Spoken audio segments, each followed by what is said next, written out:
ಆತ್ಮೀಯ H16 news ಅರ್ಥಾತ್ ಹೇ ಸಿದ್ದರಾಮ್ಗೆ ಸ್ವಾಗತ. ನಾನು ನಿಮ್ಮವ MI ಅಥವಾ ಮಲ್ಲಪ್ಪ ಜೋತಾರ. ಆತ್ಮೀಯರೇ, ADR ನಿಮಗೆ ಗೊತ್ತಿದೆ. ವಿಶೇಷವಾಗಿ ADR ಇದ್ದಿದ್ದು ಈ ಒಂದು ಅಸೋಸಿಯೇಷನ್ ಏನಪ್ಪ ಅಂತಂದ್ರೆ ಫಾರ್ ಡೆಮೊಕ್ರೆಟಿಕ್ ರಿಫಾರ್ಮ್ಸ್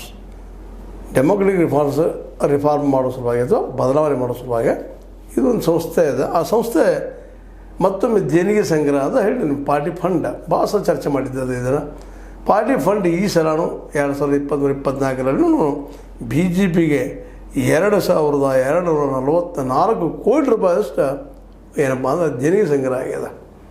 ಎಷ್ಟು? 2244 ಕೋಟಿಗಳಷ್ಟು.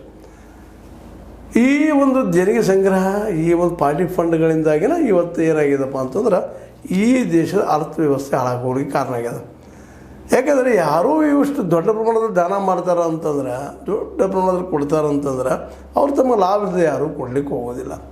ಯಾಕಂದ್ರೆ ಸಣ್ಣ ಅಮೌಂಟ್ ಅಲ್ಲದು. 10 ರೂಪಾಯಿ ಹಾಕಿದ್ರೆ 10,000 ರೂಪಾಯಿ, 1 ಲಕ್ಷ ರೂಪಾಯಿ ಲಾಭ ತೊಗೊಂಡು ಜನ ಇವತ್ತಿದ್ದಾರೆ. ಅಂಥ ಪ್ರಸಂಗದಲ್ಲೇ ಇಷ್ಟು ದೊಡ್ಡ ಮೊತ್ತನ ಕೊಟ್ಟಾಗ ಸಹಜವಾಗಿ ಏನಾಗ್ತದಪ್ಪ ಅಂತಂದ್ರೆ ಯಾವುದೇ ಪಾರ್ಟಿ ಅದು ರಿಚ್ ಆಗ್ಬೋದು, ಪಾರ್ಟಿ ಆರಿಸಿ ಬರ್ಬೋದು. ಪಾರ್ಟಿಯಲ್ಲಿ ಮತ್ತು ಈಗ ಎಲೆಕ್ಷನ್ ಅಂದ್ರೆ ಏನು ದುಡ್ಡು ಹಂಚೋದು, ಆರಿಸೋದು, ಬರೋದು, ಹೋಗೋದು, ಇನ್ನುಳಿದ ಮೂರುಗಳು ಬೇರೆ ಮತ್ತವು. ಇದು ADR ತಮ್ಮ ಒಂದು ಡಾಕ್ಯುಮೆಂಟ್ಸ್ ಮೇಲೆ, ತಮಗೆ ಈ ಎಲೆಕ್ಷನ್ ಸಮಯದಲ್ಲಿ ಇವು ಕೊಟ್ಟಂಥ ಒಂದು ಆಧಾರಗಳ ಮೇಲೆ, ರಿಪೋರ್ಟ್ಗಳ ಮೇಲೆ ಇವು ತಯಾರು ಮಾಡುವಂಥ ಒಂದು ವಿಷಯ ಇದು. ಅದನ್ನೆಲ್ಲ ಲೆಕ್ಕ ಹಾಕಿ ತೆಗೆದಾಗ ಇದು ಕಳೆದ ವರ್ಷಕ್ಕಿಂತಲೂ ಹೆಚ್ಚಾಗಿದೆ. ಈ ಥರದ್ದು 2022-23 720 ಕೋಟಿ ರೂಪಾಯಿ ಕೂಡಿದ್ರೆ ಈ ಸಲ 2023-24 2244 ಕೋಟಿ ರೂಪಾಯಿ ಅಷ್ಟು ಕೂಡಿದೆ. ಉಳಿದ ಪಕ್ಷಗಳು ಅಷ್ಟು ಕಷ್ಟ. ಕಾಂಗ್ರೆಸ್ ಇಂಪ್ರೂವ್ ಆಗಿದೆ ಸಾಕಷ್ಟು, ಇಲ್ಲ ಅಂತಲ್ಲ. ಆದರೆ BJPಗೆ ಮ್ಯಾಕ್ಸಿಮಮ್ ಅದು ತ್ರಿಬಲ್ ಅದು 4th ಅನ್ಬೋದು. 4 ಪಟ್ಟು ಹೆಚ್ಚಾಗದ.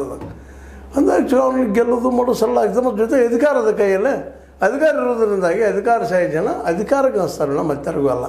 ಏಕಕಾಲಕ್ಕೆ ಪಾರ್ಟಿ ಫಂಡದ ಹೆಸರಿನಿಂದ, ವ್ಯಾಪಾರಿ ವರ್ಗದಿಂದ ಅಥವಾ ಕಾರ್ಪೊರೇಟ್ರಿಂದ ದೊಡ್ಡ ಪ್ರಮಾಣದ ದುಡ್ಡು ಬಂದರೆ, ಇನ್ನೊಂದು ಸರ್ಕಾರದ ಅಧಿಕಾರಿಗಳಿಂದ ಈ ಒಂದು ಚುನಾವಣಾ ಆಯೋಗದಾಗಿ ಕೆಲಸ ಆಗಿರ್ಬೋದು, ಇನ್ನೊಂದರದ್ದಾಗಿರ್ಬೋದು, ಇವೆಲ್ಲನೂ ಮತ್ತು ಇದೇ ಕಾರಣದಿಂದ, ಪಾರ್ಟಿ ಫಂಡ್ ಕಾರಣದಿಂದನೇ ಸಾಕಷ್ಟು ಇವತ್ತು BJP ಇದ್ದು ತನ್ನ ಹಿಡಿತವನ್ನು ಸಾಧಿಸಿಕೊಂಡದ ಆಡಳಿತ ಮೇಲೆ ಅಥವಾ ಗೆಲ್ಲುವಲ್ಲಿ ಅನ್ನೋದು ADR ಅವರ ಖಚಿತವಾದ ಅಭಿಪ್ರಾಯ. ಮತ್ತು ಅಭಿಪ್ರಾಯ ಅಷ್ಟೇ ಅಲ್ಲ, ಇದು ವಾಸ್ತವನ. ನೋಡಿರಿ, BJP ಈ ರೀತಿಯಾಗಿ ಬೆಳ್ಕೊಂಡು ನಿಂತಾರೆ ದುಡ್ಡು ವರ್ಷದಿಂದ ವರ್ಷಕ್ಕೆ. ಕಾಂಗ್ರೆಸ್ದು 2022-23 ಬರೀ 80 ಕೋಟಿ ರೂಪಾಯಿ ಸಿಕ್ಕಿದೆ. ಎಷ್ಟು? 80 ಕೋಟಿ. ಈಗ ಮೊನ್ನೆಷ್ಟು ರಿಸಲ್ಟ್ ಆದಲ್ರಿ, ಈ ಒಂದು ಲೋಕಸಭಾ ಚುನಾವಣೆ ಆದ್ಮೇಲೆ ಜನ ಮತ್ತೆ ಸಣ್ಣಾಗಿ ಇವ್ರು ಕೂಡ ಹೊಳ್ಳಿಗೆ ಹಚ್ಚಿದ್ರು. ಜಗತ್ತು ಹಂಗದ್ರಿ, ವಿಶೇಷವಾಗಿ ಅದ್ರಾಗ ದುಡ್ಡಿದ್ದಂಥವ್ರು ಎಲ್ಲಿ ನಮ್ಮ ದುಡ್ಡು ಹುಡ್ತದಪ್ಪ ಅಲ್ಲಿ ದುಡ್ಡು ಹುಡ್ತಾರೆ. ಅವ್ರು ಸಿಕ್ಕಲ್ಲಿ ಹುಡ್ಲಿಕ್ಕೆ ಹೋಗುವುದಿಲ್ಲ. ಈಗ ಈ ಒಂದು 23-24 ಇದು 80 ಕೋಟಿ ಇದ್ದಿದ್ದು, 22-23 ಅದೆಷ್ಟಾಗ್ತಿದ್ದಪ್ಪ ಅಂದ್ರೆ 281 ಕೋಟಿ ರೂಪಾಯಿ ಆಗ್ತದೆ. ಎಷ್ಟು ಹೇಳಪ್ಪ ಅಂದರೆ ಎಷ್ಟು ಹೆಚ್ಚಾಯ್ತು ನೋಡ್ರಿ. ಇದು 4 ಪಟ್ಟು ಹೆಚ್ಚಾಗಿದೆ. ಅಲ್ಲೂ ಇನ್ನುಳಿದ ಪಕ್ಷಗಳು ಕಡಿಮೆ ಆಗಿದ್ದಾವೆ ಹಣ ಸಂಗ್ರಹದಲ್ಲಿ. ಆಮ್ ಆದ್ಮಿಗೆ ಹೆಚ್ಚಿತ್ತು, 37 ಕೋಟಿ ಇತ್ತು. ಈಗ ಅದು 11 ಕೋಟಿಗೆ ಬಂದಾಯ್ತದೆ. ಇನ್ನು ಇತರ ಎಲ್ಲ ಕೊಡ್ಕೊಂಡು CPM ಅವರೆಲ್ಲ ಒಂದು 6-8 ಹಿಂಗೆ ತೊಗೊಂಡಿದ್ದಾರೆ. ಒಟ್ಟಾರೆ ಇದನ್ನ ಯಾಕೆ ಇಲ್ಲಿ ಚರ್ಚೆಗೆ ತೊಗೊಂಡು ಬಂದಪ್ಪ ಅಂತಂದ್ರೆ, ಈ ದೇಶದ ರಾಜಕೀಯ ವ್ಯವಸ್ಥೆ ಹದಗೆಡೋದಕ್ಕೆ, ಇಲ್ಲಿಯ ಅರ್ಥವ್ಯವಸ್ಥೆನ ಕೈಯಲ್ಲಿ ತೆಗೆದುಕೊಳ್ಳೋದಕ್ಕಾಗಿ ನಡೆಸಿರುವಂಥ ಕಾರ್ಪೊರೇಟ್ಗಳ ಈ ದಾಳಿಯಿಂದಾಗಿ ನಮ್ಮ ದೇಶ ಇವತ್ತು ಅಧೋಗತಿಯಲ್ಲಿ ಸಾಗಲಿಕ್ಕತ್ತದಂತೆ. ಮೊದಲು ನಾವು ಇಲ್ಲಿ ಮಾಡಬೇಕಾಗಿದ್ದು, ಜನಸಾಮಾನ್ಯ ವಿಚಾರ ಮಾಡಬೇಕಾಗಿದ್ದು, ಈ ಪಾರ್ಟಿ ಫಂಡ್ ವಸೂಲು ಮಾಡೋದಕ್ಕೆ ಏನಾದರೂ ಬಂದ್ ಮಾಡ್ಲಿಕ್ಕೆ ಸಾಧ್ಯದನಾ ಈ ಪಾರ್ಟಿಗಳಿಗೆ? ಯಾಕಂದ್ರೆ ಇವ್ರಿಗೆ ಯಾಕೆ ಪಾರ್ಟಿ ಫಂಡ್ ಬೇಕು ರೀ? ಓಡಾಡೋಕೆ ಮಾಡಬೇಕು, ಎಲೆಕ್ಷನ್ ಮಾಡೋಕೆ ಬೇಕು, ಅದಕ್ಕೆ ನಾವು ಅನ್ಬೋದು, ಇಲ್ಲ ಅಂತಲ್ಲ. ಮತ್ತು ಅವ್ರಿಗೆ ಯಾರು ಕೊಡೋರಿ, ನಾವು ಕೊಡ್ಬೇಕು ಅಂತೇಳಿ ನೀವು ಹೇಳ್ಬೋದು. ಆದರೆ ಅದು ದುಷ್ಪರಿಣಾಮ ಏನಾಗಿರ್ತದೆ ಇವತ್ತು ನಮ್ಮ ಅರ್ಥವ್ಯವಸ್ಥೆ ಮೇಲೆ ಆಗಿರ್ತದೆ ರೀ. ಓಪನ್ ಮಾರ್ಕೆಟ್ದಾಗ ದುಡ್ಡು ಯಾವ ಹೆಚ್ಚು ಕೊಡ್ತಾನೆ ಹೆಚ್ಚು ಕೊಟ್ಟು ಬಿಡೋದಪ್ಪ, ಅನುಕೂಲಗಳು ಮಾಡಿ ಕೊಟ್ಟು ಬಿಡೋದು, ದೇಶ ಬಿಟ್ಟು ಓಡಿ ಬಿಟ್ಟು ಕೊಡೋದು, ದೇಶ ಬಿಟ್ಟು ಓಡಿ ಹೋದಕ್ಕೂ ಅದು ಮತ್ತೇನೋ ಅದು ಅನೇಕ ಏನಪ್ಪ ನಾವು ಈಗಾಗಲೇ ಹಲವು ಸಲ ಚರ್ಚೆ ಮಾಡಿದ್ದೆವು. ದುಡ್ಡನ್ನು ವೇವ್ ಅಪ್ ಮಾಡೋದು ಅಥವಾ ರಿಟರ್ನ್ ಅಪ್ ಮಾಡೋದು, ಅವರ ಸಾಲ ತೆಗೆದುಕೊಂಡಿದ್ದು ಕಂಪ್ನಿ ಲಾಸ್ ತೋರಿಸಿ ಈ RBI ದುಡ್ಡು ತೆಗೆದು ಹಾಕ್ಸಕ್ಕೆ ಹಚ್ಚೋದು, ರಿಟರ್ನ್ ಅಪ್ ಮಾಡಿಸಿ, ಇಂಥವೆಲ್ಲ ಇವರು ಸಿಕ್ಕಾಪಟ್ಟಾಗಿ ಬೆಳೆದಿಟ್ಬಿಟ್ಟಿದ್ದವು. ಇದಕ್ಕೆ ಕಾರಣ ಅಂದರೆ ಈ ಪಾರ್ಟಿ ಫಂಡ್ಗಳು ಬಂದ್ ಮಾಡಿಸೋಕೆ ಏನು ಸಾಧ್ಯದಲ್ಲ ಇದರಲ್ಲಿ ಅಂತ. ಆದರೆ ಇದಕ್ಕೆ ಯಾರೂ ಒಪ್ಪುವುದಿಲ್ಲ. ಎಲ್ಲ ಪಾರ್ಟಿಗಳು ಇದನ್ನು ಒಪ್ಪೋದೇ ಇಲ್ಲ. ಯಾಕೆ? ಎಲ್ಲರಿಗೂ ಅನುಕೂಲದಲ್ಲಿ ಎಷ್ಟೋ ಬರಲಿ ಬರ್ತಾವಲ್ಲ, ಮತ್ತು ನಾವೆಲ್ಲ ತಂದು ಹಾಕ್ಬೇಕು ದುಡ್ಡು ಅನ್ನುವಂಥದ್ದು. ಅದಕ್ಕೆ ಇರುವಂಥ ಸರಳ ಏನಂದರೆ ಇದನ್ನು ಬಂದ್ ಮಾಡಿ ಪ್ರಾಮಾಣಿಕವಾಗಿ ಅವ್ರು ಓಡಾಡಿ ಮಾಡಲಿಲ್ಲ ರೀ. ಪ್ರತಿಯೊಂದು ಮನೆ ಹೋಗಿ ಹೇಳಿ ತಮ್ಮ ವಿಚಾರಗಳನ್ನ ಹೇಳಿ ಪ್ರಭಾವ ಮಾಡಲಿ. ಇದನ್ನು ನಾವು ಇಲ್ಲಿ ಪಾರ್ಟಿ ಫಂಡ್ ತೊಗೊಳಕ್ಕೆ ಬಿಟ್ಟಿದ್ದಕ್ಕೆ ಇವತ್ತು ನಮ್ಮ ಅರ್ಥವ್ಯವಸ್ಥೆ ಪೂರ್ತಿಯಾಗಿ ಹಾಳಾಗಿ ಹೋಗಿಬಿಟ್ಟದಂತ. ನೋಡೋದಕ್ಕೆ ಇದು ಹೌದು ಬೇಕು ಅವ್ರು ಮಾಡೋದಕ್ಕಂತ ಅನಿಸ್ತದೆ, ಇಲ್ಲಂತಲ್ಲ. ಆದ್ರೆ ಇದರಿಂದ ಆಗೋ ದುಷ್ಪರಿಣಾಮ ಏನಪ್ಪ ಅಂದ್ರೆ ಇಡೀ ಅರ್ಥವ್ಯವಸ್ಥೆ ದಿವಾಳಿ. ಇಲ್ಲಿ ಉದ್ಯೋಗಗಳು ಬೆಳೀತಾ ಇಲ್ಲ. ಯಾಕಂದ್ರೆ ಇಲೆಕ್ಷನ್ ಬಂದು ಬಿಡುತ್ತೆ ಮ್ಯಾನ್ ಮೇಲೆ. ನಿಮಗೆ ಅದು ಸತ್ಯ. ಅದು ಮ್ಯಾನ್ ಇವತ್ತು ರಾಜ್ಯದಾಗ್ತದೆ, ನಾಳೆ ಪಂಚಾಯತ್ ಆಗ್ತದೆ, ಜಿಲ್ಲಾ ಪಂಚಾಯತ್ಗಳಾಗ್ತವೆ, ಅದರ ಮೇಲೆ ದೇಶದ್ದಾಗ್ತದೆ. ಮ್ಯಾನ್ ಚುನಾವಣೆ. ಆ ಚುನಾವಣೆಗೆ ಓಡಾಟ ಮಾಡೋದು, ಮತ್ತೇನು ಮಾಡೋದು, ಖರ್ಚು, ಬ್ಯಾಲೆಟ್ ಪೇಪರ್ ತಯಾರು ಮಾಡೋದು, ಅಥವಾ ಈಗಂತೂ EVM ಬಂದವ, ಅದಕ್ಕೆ ಇನ್ನೊಂದು VVPAT ಕುಡಿಸ್ರಿ ಅಂತ ಈಗ ಗಣಪತಿದ್ದಾರೆ. ಮತ್ತು ಕುಡಿಸ್ಲೇಬೇಕಾದಂಥದ್ದು, ಅದು ಜಾಯಿಂಟ್ ಮಾಡಲೇಬೇಕಾದಂಥದ್ದು. ಯಾಕಪ್ಪ ಅಂತಂದರೆ VVPAT ಅಂತಂದ್ರೆ ಎಷ್ಟು ಓಟ್ ಬಂದವ ಎಷ್ಟು ಹೋಗಿಲ್ಲ ಒಂದರೆ ಕ್ಲಿಯರ್ ಆಗ್ತದೆ. ಈಗ VVPAT ಇಲ್ಲದಕ್ಕಾಗಿ EVMದಿಂದಾಗಿ ಸಾಕಷ್ಟು ಮೋಸ ಆಗಲಿಕ್ಕಂಥದ್ದು. ಇದರ ಅರ್ಥ ಅಲ್ಲಿ ಸರ್ಕಾರಿ ಕೆಲಸಗಾರರು ಆಡಳಿತಾರೂಢ ಪಕ್ಷಕ್ಕೆ ಹೆಲ್ಪ್ ಮಾಡ್ತಾ ಇದ್ದಾರೆ ಅನ್ನೋದು ಸ್ಪಷ್ಟ ಆಗ್ತದೆ.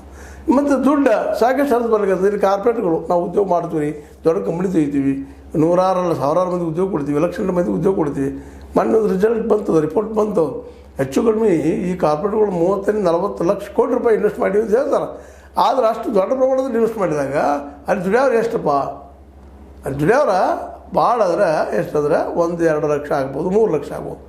ಆದರೆ ಆ್ಯಕ್ಚುಲಿ ದುಡಿಯೋಕೆ ಇಲ್ಲಪ್ಪ ಅಂದ್ರೆ ಅಲ್ಲಿ 10-15 ಲಕ್ಷ ಜನ ದುಡಿಬೇಕಲ್ಲೇ. ಅಲ್ಲಿಲ್ಲ ಈ ಸಹಿತ ರಿಪೋರ್ಟ್ ಬರ್ತಾಯಿದ್ದಾವೆ. ಅಂದ್ರೆ ಇದರ ಅರ್ಥ ಏನಪ್ಪ ಅಂತಂದ್ರೆ ಪಾರ್ಟಿ ಫಂಡ್ ಹೊಡಿಸಲುವಾಗಿ ಸುಳ್ಳು ರೆಕಾರ್ಡ್ ತೋರಿಸೋದು, ಮಾಡೋದು, ಮತ್ತೇನು ಮಾಡೋದು, ನಂತರ ಕಂಪ್ನಿ ದಿವಾಳಿ ಆಗಿದೆ ಅಂತ ಎದ್ದು ಹೋಗಿಬಿಡೋದು, ಹಂಗೆ ಭಾಳ ಮೈ ಮೇಲೆ ಬರೋಂಗೆ ಕಳಿದ್ರೆ ದೇಶ ಬಿಟ್ಟು ಹೊರಗೆ ಹೋಗಿಬಿಡೋದು, ಇವೆಲ್ಲ ನಾವು ನೋಡ್ತಾ ಇದ್ದೀವಿ. ಈ ದಿಶೆಯಲ್ಲೇ ನಮ್ಮ ADR ರಿಪೋರ್ಟ್ ಏನದಪ್ಪ ಅಂತಂದ್ರೆ ಈ ಒಂದು ಆ್ಯಕ್ಚುಲಿ ನಡೆದ ಒಳಗೆ ಅನ್ನೋದ್ರ ಬಗ್ಗೆ ಸ್ಪಷ್ಟವಾದ ಅಭಿಪ್ರಾಯವನ್ನು ಉಚಿತ ದಾಖಲೆಗಳ ಮೂಲಕ ಹೇಳಿದ್ದಾರೆ.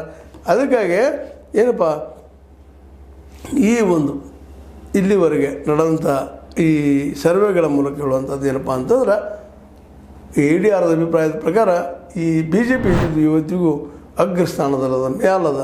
ಅವ್ರದಿಂದವ್ರು ನಮಗೆ ಹೆಚ್ಚು ಕೊಡ್ರಿ ಅಂತ ಅನ್ನೋದೆಲ್ಲ ಕಸ್ಕೊಂಡು ಬಿಡ್ತಾ ಇದ್ದಾರೆ. ಕೊಡೋದಿಲ್ಲ ಅಂದ್ರೆ ವಸೂಲು ಮಾಡೋದು ಸಹಿತ ಅವ್ರಿಗೆ ಗೊತ್ತದ. ಕೆಲವೊಂದು ಧಮಕಿ ಕೊಡ್ತಾರೆ, ಏನೇನೋ ಮಾಡ್ತಾರೆ.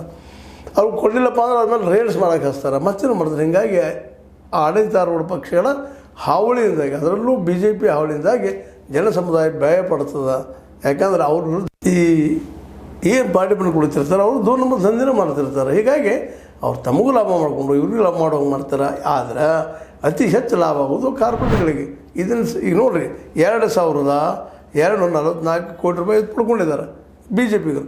ಆದರೆ ಇದರಿಂದ ಕಾರ್ಪೊರೇಟ್ಗಳು ಯಾವ ಪ್ರಮಾಣದಲ್ಲಿ ಗಳಿಸ್ಕೊಂಡು ಹೋಗಿದ್ದಾರಪ್ಪ ಅಂದ್ರೆ ಲಕ್ಷ ಕೋಟಿಗಳಲ್ಲಿ 27 ಲಕ್ಷ ಕೋಟಿ ರೂಪಾಯಿ ರಿಟರ್ನ್ ಅಪ್ ಆಗ್ಯದ ಅಂತೇಳಿ ಸುದ್ದಿಗಳಿದಾವೆ.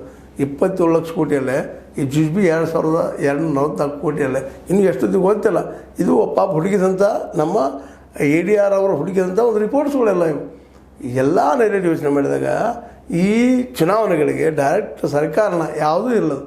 ಆ ಫಂಡ್ ಅಲ್ಲಿಂದ ಬರುವಂಗೆ ಇವ್ರು ಹೋಗಿ ಇಲೆಕ್ಷನ್ಗೆ ಹೋಗಿ ಪ್ರಚಾರ ಮಾಡೋದು ಅಷ್ಟೇ ಬರುವಂಥದ್ದು. ಆದ್ರೆ ದುಡ್ಡನ್ನು ಹಂಚುವಂಥದ್ದು ಬಂದ್ ಮಾಡಿದರೆ, ಪೂರಾ ಬ್ಯಾನ್ ಮಾಡಿದರೆ ಈ ಒಂದು ಹಾವಳಿಂದ ಉಳಿಬೋದೇನೋ. ಅದು ನಾವು ಅದನ್ನು ಎಲ್ಲ ಪಾರ್ಟಿಗಳು ಒಪ್ಲಿಕ್ಕೆ ತಯಾರಿಲ್ಲ ಅನ್ನೋದು ಅಷ್ಟೇ ಸತ್ಯದ. ಎಲ್ಲರಿಗೂ ಅಧಿಕಾರ ಬೇಕಾಗಿದೆ, ದುಡ್ಡು ಬೇಕಾಗಿದೆ. ದುಡ್ಡು ಯಾರು ಬೇಡ ಅಂತಾರೆ.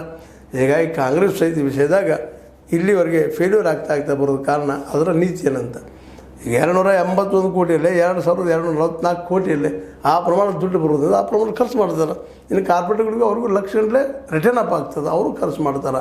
ಹೀಗಾಗಿ ನಮ್ಮ ದೇಶದ ಸಂಪತ್ತು ಆಗ್ತಾ ಇದೆಯಪ್ಪ ಅಂದ್ರೆ ದಿನದಿಂದ ದಿನಕ್ಕೆ ನಾವು ಇದನ್ನು ಹಾಳಾಗ್ತಾ ಇದ್ದೀವಿ ಅಂತ. ಮೂಲತಃ ನಾವು ತಪ್ಪಿದ್ದ ಆರಂಭದಲ್ಲೇ ಪಾರ್ಟಿ ಫಂಡ್ ತೊಗೊಳ್ಳಾರ್ದ ಅಥವಾ ಪ್ರಾಮಾಣಿಕ ಮಾಡುವಂಥ ಒಂದು ವ್ಯವಸ್ಥೆ ಮಾಡ್ಕೊಂಡು ಬಂದಿದ್ರೆ, ಇಡೀ ರಾಜಕೀಯ ವ್ಯವಸ್ಥೆ ಪವಿತ್ರವಾಗಿ ರಾಜನೀತಿಯಾಗಿ ಇಳಿಸ್ಕೊಂಡು ಬಂದಿದ್ರೆ ನಿಶ್ಚಿತವಾಗಿ ಇವತ್ತಿನ ಈ ಪರಿಸ್ಥಿತಿ ಬರ್ತಿರಲಿಲ್ಲ. ಆದರೆ ನಮ್ಮ ಹಿಂದಿನ ರಾಜಕಾರಣಿಗಳು ಒಂದು ಸ್ವಲ್ಪ ಮಾಡಿದ ತಪ್ಪುಗಳಿಂದಾಗಿ ಕೊನೆಗೆ ಬಂದು ಇವತ್ತು ದೊಡ್ಡ ಭೀಕರಾಕಾರ ತಾಳ್ಕೊಂಡು ಇವತ್ತೆಲ್ಲ ಭೂಮಾಫಿಯಾಗಳು, ಭೂಮಾಫಿಯಾಗಳು ಜೊತೆ ಕಳ್ಳರು, ಸುಳ್ಳು ಎಲ್ಲರೂ ಕುಡ್ಕೊಂಡು ಮ್ಯಾಲೆ ಭ್ರಷ್ಟ ಅಧಿಕಾರಿಗಳು ಕುಡ್ಕೊಂಡು ಈ ದೇಶದ ವ್ಯವಸ್ಥೆಯನ್ನು ಅಧೋಗತಿಗೆ ಒಯ್ತಾ ಇದ್ದಾರೆ ಅನ್ನೋದು ಅಷ್ಟೇ ಸತ್ಯದ. ಅದೇನೂ ಆಗಲಿ, ಈ ದೇಣಿಗೆ ಪಡೆಯುವಲ್ಲೇ ಅಥವಾ ಫಂಡ್ ಪಡೆಯುವಲ್ಲೇ BJP ಅಗ್ರಸ್ಥಾನದಲ್ಲದ ಅನ್ನೋದು ADR ಅವರ ಖಚಿತ ಅಭಿಪ್ರಾಯ. ಅದಕ್ಕೆ ಡಾಕ್ಯುಮೆಂಟ್ಸ್ ಕೊಟ್ಟಿದ್ದಾರೆ, ನೀವು ನೋಡಿದಿರಿ ಅಂತ ಹೇಳ್ತಾ ಇವತ್ತಿನ ವಿಷಯವನ್ನು, ಈ ಚರ್ಚೆಯನ್ನು, ದೇಣಿಗೆ ಅಥವಾ ಪಾರ್ಟಿ ಫಂಡದ ಚರ್ಚೆಯನ್ನು ಇಲ್ಲಿಗೆ ನಿಲ್ಲಿಸ್ತಾ, ಇದು ನಿಮಗೆ ಲೈಕ್ ಆಗಿರ್ಬೋದು, ಲೈಕ್ ಮಾಡಿ, ಶೇರ್ ಮಾಡಿರಿ, ಕಮೆಂಟ್ ಮಾಡಿ, ಜೊತೆಗೆ ಸಬ್ಸ್ಕ್ರೈಬ್ ಆಗೋದು ನಿಲ್ಲಿಸ್ಲಿಕ್ಕೆ ಹೋಗ್ಬೇಡ್ರಿ. H16 ನ್ಯೂಸ್ ಅರ್ಥದ ಸೀತಾರಾಮ್, ಇದು ಸತ್ಯದ ಕೈಗಂಡೆ ವಂದನೆಗಳು.